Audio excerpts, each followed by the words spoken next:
story goes that the D.C. area sniper shootings began October 2nd, 2002, outside a grocery store in Wheaton, Maryland. But the snipers attacked victims in the D.C. area prior to that date. The first Maryland victim targeted by John Allen Muhammad and Lee Boyd Malveaux through the sights of their stolen Bushmaster rifle and from the inside of their vehicle was actually gunned down the night of September 14, 2002 in Silver Spring. Investigators would piece everything together weeks later, but the owners of a beer and wine store where that September 14th shooting took place suspected all along that those responsible for all the sniper shootings across Maryland, D.C., and Virginia were the same killers who shot their employee outside their business. Arnie Zekelvitz, who owned that beer and wine store 20 years ago, still remembers watching the news of the October 2nd fatal shooting outside the Shoppers Food Warehouse and his wife's reaction. We had heard about a shooting at the Shoppers Food Warehouse, that nobody saw anything that happened. Nobody saw a gun. Nobody saw anything. And I got home. I didn't even go upstairs to the bedroom. My wife was upstairs. And I just turned the TV on downstairs. I was watching the news. And the spokesperson for Montgomery County Police came on and said, "We don't know of any similar shootings in the area." At which point I heard my wife jump off of the bed, come running down the stairs. And I remember she stood there and said, "Can you believe that? It's exactly like what happened." And it was just too similar. On the night of September 14th, 2002, Arnie and his new employee, Benny Oberoi, were locking up the business for the night. Benny was waiting for me at the curb with his back to the parking lot. As I got right up next to him, there was a shot. For some reason, I thought it was a motorcycle backfiring. So Benny went down. He was on his stomach. One leg was off of the curb. And I can't remember whether I lifted up his shirt or if his shirt was lifted up. And there was a very small bullet hole in his back. Very, very little blood. But he kept saying, "I hurt, I hurt, I hurt." I realized, of course, it was a gunshot. And I just started yelling, "Call 911, call 911. Benny survived his injuries. Arnie and his wife would come to realize later that the D.C. snipers had actually been inside their store prior to the shooting, and the interaction one of them had with Arnie's wife wasn't all that friendly.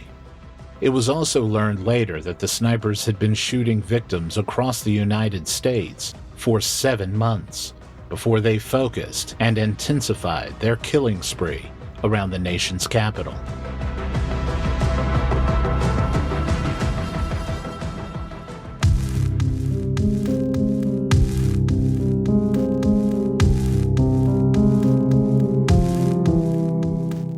Presented by Law and Crime, this is Chasing Ghosts, the hunt for the DC snipers.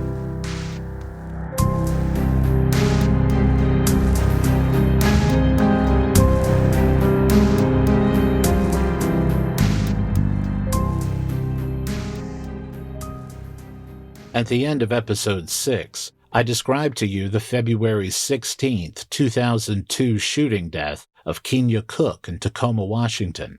That was the first shooting that Muhammad and Malveaux carried out together. Not long after that shooting, the 41-year-old Muhammad and his young accomplice boarded a Greyhound bus headed for Arizona to visit Muhammad's older sister.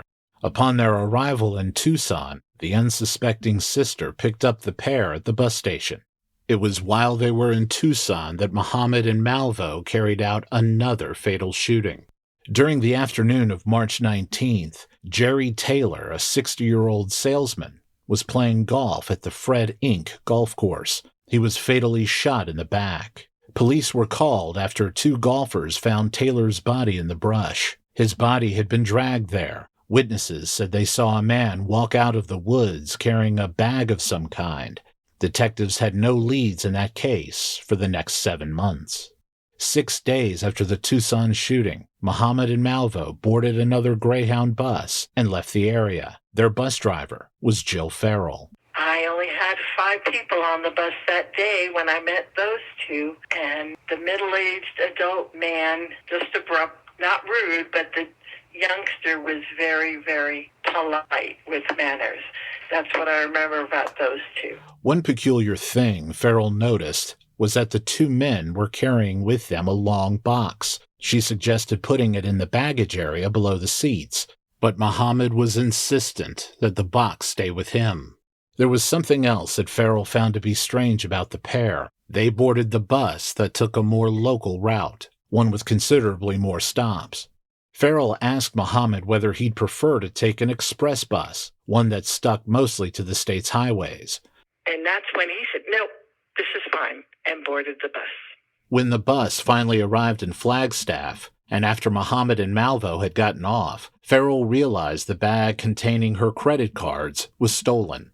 She canceled 2 of her cards and forgot about the third one, but the thieves seemingly didn't go far with it, only using it for a $12 purchase at a gas station in Tacoma.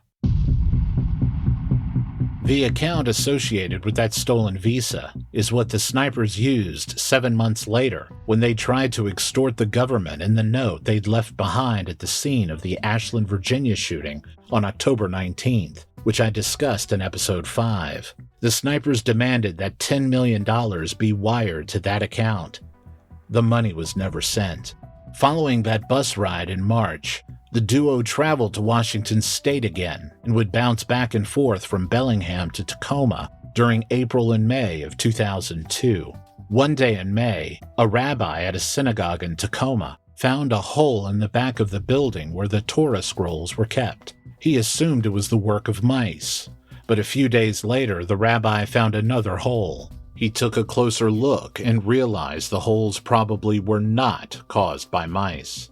He called police, who found more damage to the property and determined it was all done with bullets fired from a gun. By July, Muhammad and Malvo boarded a bus headed south again, toward Baton Rouge, the city where Muhammad grew up. They made some stops along the way, including in El Paso. Muhammad and Malvo attended a gun show there and stole a revolver. On August 1st, 50-year-old John Gaeta was shot in the neck outside a mall in Hammond, Louisiana, located about 45 miles east of Baton Rouge. 2 males approached him as he was changing one of his tires, which had been slashed. As Gaeta saw the 2 males coming closer, the smaller of the 2 lifted his shirt, pulled a gun, and pointed it toward him. After he was shot, Gaeta lay still on the ground. The assailants, now thought to have been Muhammad and Malvo, fled the area. Gaeta survived. Later that month, the pair boarded another bus and headed back to Tacoma. When they got there, they stayed with Robert Holmes, one of Muhammad's old army buddies. Holmes was a Youngstown, Ohio native. He wanted to return home after his stint in the army, but the job market in his hometown had dried up. He stayed close to Fort Lewis and wound up in Tacoma, where he ran an auto repair business. Muhammad was an auto mechanic by trade, too, and when his business collapsed, he gave his client list to Holmes, who was grateful to him. He may have even felt that he owed Muhammad. He also had sympathy for Muhammad, who told Holmes the same story he told various other people. He lost his kids following a bitter divorce. Holmes could see that losing his kids hurt Muhammad, but after a while, Holmes started having mixed feelings about his friend. He figured Malvo wasn't his actual son, in spite of what Muhammad told him, but Holmes could see how much the 2 loved being together. Holmes thought they'd be worse off without each other, so he didn't speak up. Holmes's suspicions worsened one day when Muhammad showed him a metal tube he'd found. Holmes didn't know where Muhammad got it from, and he didn't ask. Muhammad told Holmes that he wanted to try to convert it into some type of rifle silencer. Muhammad noticed that Holmes had a tree stump in his backyard. He decided to test the silencer while Holmes and Malvo were inside. The first shot was quiet. The second shot, not so quiet. The third shot sounded like a regular rifle shot. Dejected, Muhammad and Malvo left the house and left the makeshift silencer behind. Holmes was not upset to see them leave. Muhammad and Malvo headed east, a long way east. It was the night of September 5th when Malvo shot and injured Paul LaRufa outside his restaurant in Clinton, Maryland. He stole the victim's laptop and $3,500 in cash. With all that cash in hand, Muhammad had what he needed to stop relying on public transit, but he and Malvo would take one more bus ride. A day or two after the La Rufa shooting, Muhammad reached out to an acquaintance. He called him from the bus terminal in Camden, New Jersey. Muhammad said he and his son were passing through town and needed help buying a car. The friend drove Muhammad and Malvo around, and they wound up at a used auto lot in Trenton, where Muhammad laid eyes on a blue 1990 Chevrolet Caprice. The sedan had once been an unmarked police cruiser. Muhammad liked it because he thought that if the car was parked in a crowded lot, no one was likely to notice it. Muhammad bought the blue Caprice for $250. Before he bought it, Muhammad lowered the rear seats and lay down inside the car to see whether he could fit inside the trunk. It was a tight fit, but he could squeeze in there, so he knew for certain that Malvo would fit. The car was more conspicuous than Muhammad probably realized. It had rear-end damage and Jersey plates. Muhammad and Malvo headed south and wound up in Silver Spring, Maryland. They stopped in the Hillendale section. That's where they came upon Arnie Zelkowitz's beer and wine store. Benny was shot on a Saturday night, around 10 p.m., but that wasn't the first time Muhammad and Malvo had been to the store. Earlier that day, or perhaps the day before, they walked in while Arnie's wife was working. I particularly remember the day because I was playing golf. She would open up one day a week for me to go play golf. And I came in after golf, and my wife was just really stressed by it. Was really stressed. And what had happened was the two of them had come into the store. She described them as an older guy and a young guy. She thought it would probably be father and son. At one point, Muhammad was rummaging through one of the coolers when something behind the counter caught his eye. I was always into politics, so I would always have cartoons. People would bring in like political cartoons, and we would hang them behind the counter. And after 9/11, everybody started bringing in cartoons about Osama bin Laden, like Osama bin Laden on a magic carpet being chased by F-15 fighters, that kind of stuff. Muhammad told Arnie's wife what he thought of that cartoon. And then as he was walking out, we're Jewish, my wife was wearing a Jewish star. And he said something to her about, "I'll bet you're Jewish too." And then they left. It was an unnerving encounter for Arnie's wife, but the worst was yet to come. Hours later, their employee, Benny, would be shot. Montgomery County 911, what's your emergency? Yeah, some guy's been shot. Where? We're in Montgomery County. What's the name? Hillendale Shopping Center. He's laying face down in front of the beer and wine store. Can you see where he's shot? 109. Yeah, I'm looking right at the guy. Okay, where is he shot on his body? Because the fire department's going to need to know. His stomach and out his back, or in his back and through his stomach. Okay, is he still alive? He's the guy talking. Okay. He works at the liquor store here. The bullet that struck the victim sliced through his diaphragm and colon, but those injuries, while serious, did not threaten his life. Arnie did not make any connection between the shooting and his wife's uncomfortable encounter with that stranger in their store until much later. The following night, on September 15th, around 10 p.m., Mohammed Rashid was closing up Three Road Liquor, a drive-through liquor store in Prince George's County that included a bar and pool room. The store was in Brandywine along Route 5, 4 miles from where La Rufa was shot 10 days earlier, and about 30 miles from where Benny was shot 24 hours earlier. Rashid had sent his employee home, so it was just him at the store. He looked out the window and saw a parked blue car with its hood open. He walked outside to lock up, and then he heard 2 loud booms. 2 holes appeared in the door, one in the glass in front of him, and another in the frame above his head. He turned and saw someone coming toward him with a gun. There was a bang, and he felt a sharp pain in his stomach and fell to the ground. The shooter rolled him over and patted him down. Rashid called 911 after he heard the shooter run away. Okay, where are you shot? In my belly stomach. 13704 from Brandywine Road. Oh my! I'm going to help you. Rashid was airlifted to a hospital and survived.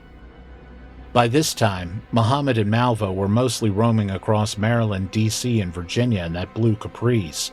but they decided to take one more trip south. On the morning of September 19th, 4 days after Rashid was shot, the pair was seen sleeping inside their car in the parking lot of a Ramada Inn in Petersburg, Virginia, a city 25 miles south of Richmond. Petersburg is where motorists traveling on Interstate 95 can exit on Interstate 85 and head in a southwesterly direction toward Atlanta. That was going to be the sniper's next destination, and that's where they'd target another liquor store employee. Around 12:15 a.m. on September 21st, Millian Walder Merriam was shot outside the front entrance of the store. He would die 11 hours later at a local hospital. Walder Merriam was shot 3 times with a .22 caliber handgun, twice in the upper back and once in the back of the head. That same night, Muhammad and Malvo drove to Montgomery, Alabama, and shot 2 women outside a liquor store near the Alabama State campus. Both were shot with a rifle. Claudine Parker died from her injuries, while Kelly Randall, who you heard from in episode 5, survived after being shot in the face. The revolver that was stolen a couple months earlier in El Paso was dropped by Malvo near the scene of that shooting. Malvo also dropped a gun catalog near the scene of the shooting, and that catalog was later sent to the FBI lab for fingerprint analysis. Muhammad and Malvo traveled the next day to Baton Rouge. On the night of September 23rd, they shot Hong Ballinger, owner of a beauty shop. The 45-year-old wife of an Army veteran was shot in the head while closing her business for the day. Ballinger was Muhammad's and Malvo's 10th victim by this point. 5 of those victims were killed. 6 days after the Ballinger shooting, the Blue Caprice would be seen in Gulfport, Mississippi. 96 hours after that suspicious-looking Caprice was seen parked outside a dive bar in Gulfport, the shooting spree, commonly referred to as the D.C. area sniper shootings, began with a bullet entering a suburban Maryland Michaels store, followed an hour later by another shot that entered the back of James Martin outside the Shoppers Food Warehouse in Wheaton. Muhammad and Malvo rode around in that Caprice for 7 weeks, traveling more than 2,600 miles. They spent most of that time confined to an area between Baltimore and Richmond, and yet the sniper task force was not wise to the fact that people needed to be on the lookout for a blue Caprice with tinted windows and New Jersey tags. By October 21st, 18 days after the first news report that a white vehicle was observed peeling away from the scene of the shooting, the sniper task force was still telling the media, who were telling the public, to keep an eye out for a white van. First it was a white box truck, then it became a white van. Some sightings claimed it was a cream-colored van, and it may or may not have had ladder racks on it. Police responded to one sighting of a white van or truck after another. County Police, 1624, lines recorded. 5 minutes after the shooting, white Astro passed me westbound 108 with a ladder rack, but no actual ladder on it. I'm just calling to report a white van sitting in the parking lot here. It's in the Kohl's parking lot, and there's 2 men sitting in the van. What kind of van is it? It's the Ford one. There's ladders on top. There were some, not many, but some, who were clamoring for police and the media to ease up on their emphasis on the white van. On October 12th, a week and a half into the D.C. area sniper slayings, a meeting of the minds was called. It was attended by several local police chiefs, including Charles Ramsey, the then police chief in Washington, D.C. As he listened to one PowerPoint presentation after another, Ramsey started to think it was all a pointless exercise. He spoke up about his displeasure with the way the investigation was going. Specifically, Chief Ramsey brought up an eyewitness account from the October 3rd shooting in the district, the one that killed Pascal Charlot at the intersection of Georgia Avenue and Kalmia Road. A witness there saw what she thought was a burgundy Caprice with tinted windows. The car at the scene was actually blue, but there wasn't much lighting in the area, so the witness thought the car might have been red. That vehicle description was included in a Be on the Lookout bulletin sent by a Metro Police detective. At least one media member was aware of that Caprice sighting. It was Greg Geis, a cameraman for WUSA Channel 9. He and a reporter were on their way to the station in Northwest D.C. when they heard several interesting radio calls from responding Metro Police officers. Those officers described a car they were passing on the road while en route to the scene of the shooting. It was a routine exercise by patrol units in that department. The cops would do that so that they would have a record of information as they responded. And 3 times, different officers reported that same vehicle. I found that to be more than coincidental.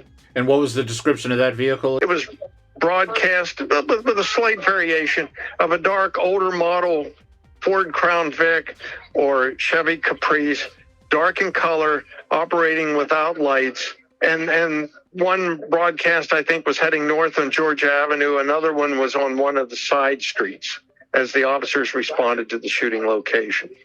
So a few descriptions of a Caprice went out on the air that night. That detail was never a point of emphasis for the task force. Some on the task force didn't even know about it, even though it was written on a teletype from that night.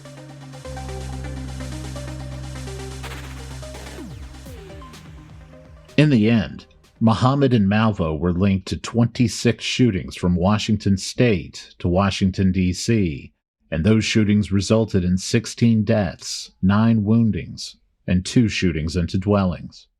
The last of those shootings occurred the morning of October 22nd in Montgomery County, Maryland.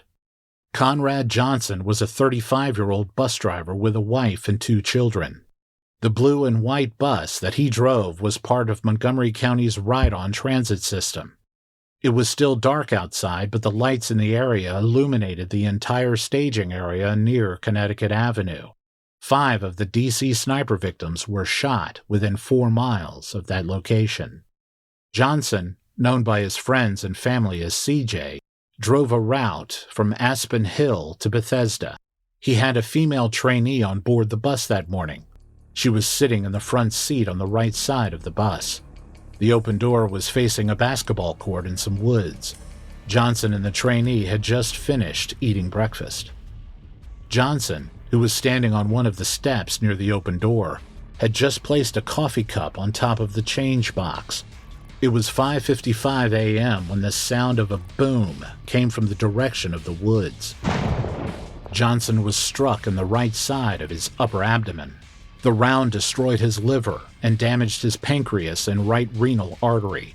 The panicked trainee, who heard the shot and watched Johnson fall down in front of her, called 911. Medics arrived and saw Johnson lying on his back, still conscious. They carried him off the bus, put him in an ambulance, and drove him to a fire station, where he was airlifted to Suburban Hospital in Bethesda. Milton Perry was a close friend of Johnson's. He told the media years later how scared and devastated he was when he learned that his friend was shot by the D.C. snipers. I received a call that morning that he had been shot, and I dispatched a couple of people to run up there and find out what was going on. And after that, it was one of the worst days of my life. Johnson was still awake and alert when he arrived at the hospital, but his liver was so badly damaged that there was little the surgeons could do for him. His blood pressure dropped and his body shut down. He was pronounced dead 3.5 hours after he was shot. His family was seated in the waiting room, and they were devastated when surgeons told them that their beloved CJ was gone. The news of the shooting shocked residents of Montgomery County, which hadn't had a shooting since October 3rd. The snipers last struck a victim 100 miles south in a suburb of Richmond, Virginia, and people were hopeful they'd be caught before circling back to Maryland. Later that day, police searched the woods and discovered a small plastic bag. Inside was a handwritten note, just like at the crime scenes in Bowie and Ashland. The media found out about it. The situation was getting dicey. Charles Moose, the head of the sniper task force, was losing his grip on the situation because the media were pressing him about school closures. Schools in Richmond were closed that day in the wake of the Ashland shooting from the previous weekend, but Montgomery County schools remained open. The media wanted to know the reason for that, but Moose could give no good answer. The chief also refused to confirm whether the note left at the latest shooting included any mention of children being in danger. By this time, the tide of public support was receding from not only Chief Moose, but from the entire task force. At least it started to feel that way. At 5 p.m. on October 22nd, Charles Moose finally confirmed everything that was in the note. During a media conference, he read the postscript of the note found in the woods near the bus staging area. He read, quote, "Your children are not safe anywhere, at any time," end quote. The beleaguered police chief took no questions. He would tell an aide later that he had just given the hardest press conference of his life. It was the police's job to keep people safe, and him saying those words out loud indicated that they weren't doing their jobs. But behind the scenes, headway was being made in the investigation. In Tacoma, Washington, authorities finally interviewed Robert Holmes, who had called the tip line a week earlier. Holmes talked about Muhammad and his relationship with Malvo, who Muhammad affectionately referred to as Sniper. He talked about Muhammad's attempts to construct a silencer for his rifle.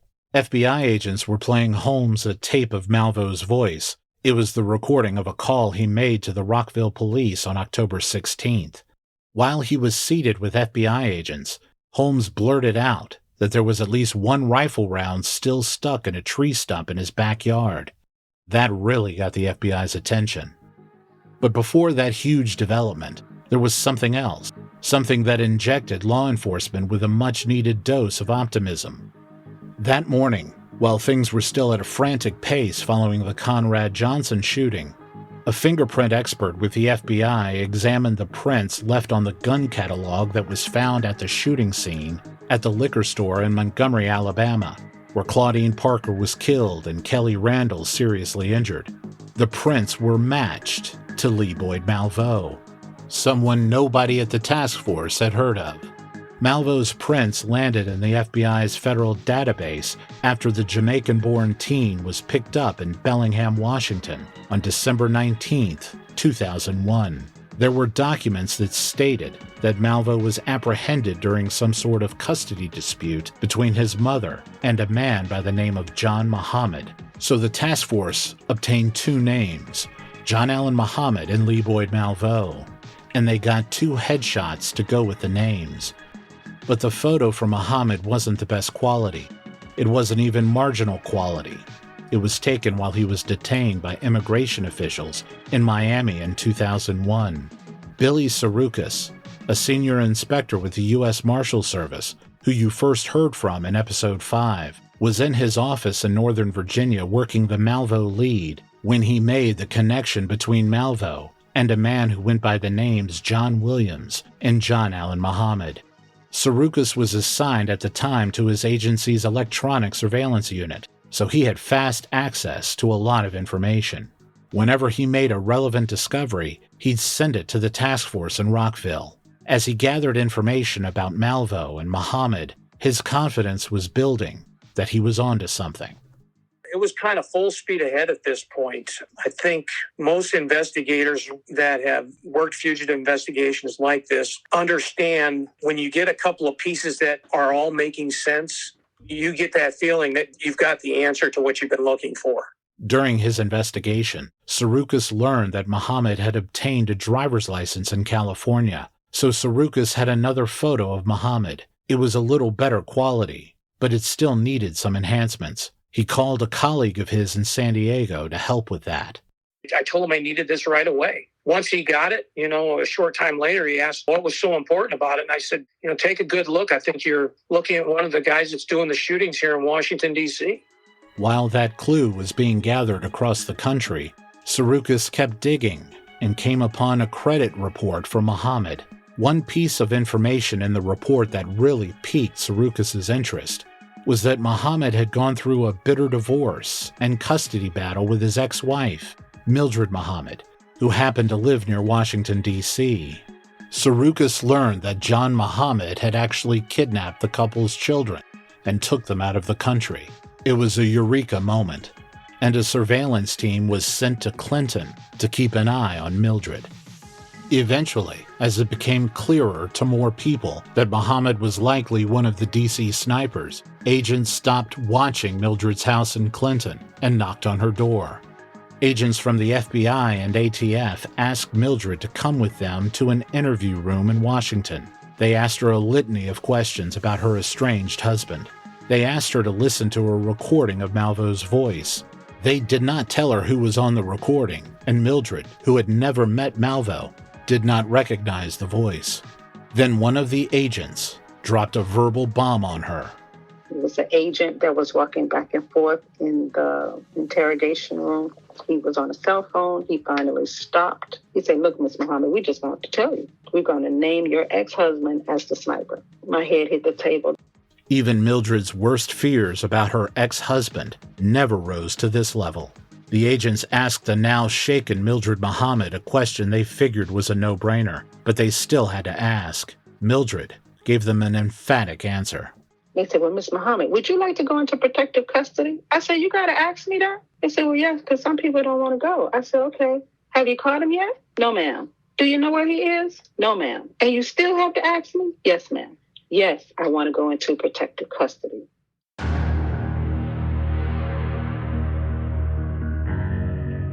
After several more big pieces of the puzzle were settling into place, and hours after the sun went down the night of October 23rd, the day after Conrad Johnson was killed, John Allen Muhammad and Lee Boyd Malvo, possibly aware that police were now hot on their tail, found what they thought was a reclusive enough spot, away from the fray of Montgomery County. On Interstate 70, past Frederick and more than 50 miles northwest of Washington, D.C., there's a rest stop. It was a place, and still is a place, where truckers often stopped for an overnight rest. It's located on the east slope of South Mountain. Malvo and Muhammad, thinking they had picked as good a spot as any to hide and contemplate their next move, backed the Caprice into a dark parking space. Muhammad went to sleep in the back seat, and Malvo drifted off while sitting in the front seat. Whitney Donahue, a supermarket refrigerator technician from Pennsylvania, was heading for that rest stop to take a much-needed break during his long commute from Manassas, Virginia. Donahue was listening to the Charlie Warren Show on WMAL radio when he heard a breaking news bulletin about the D.C. snipers. While still driving on I-70, he grabbed a pen and jotted down on the back of his timesheet the car and tag information that was being recited on the radio broadcast. He perked up when he heard that they might be driving a Chevrolet Caprice because he owned one. Donahue knew exactly what to look for, and he'd be the one witness who'd put an end to the carnage once and for all. Coming up on Chasing Ghosts, the hunt for the D.C. snipers. The 1990 blue Caprice that you all are looking for, is sitting at the rest area, Route 70. So where were they? The third parking spot. Right here. Right there. Yep. The general consensus was that we were going to be in a hell of a firefight with them.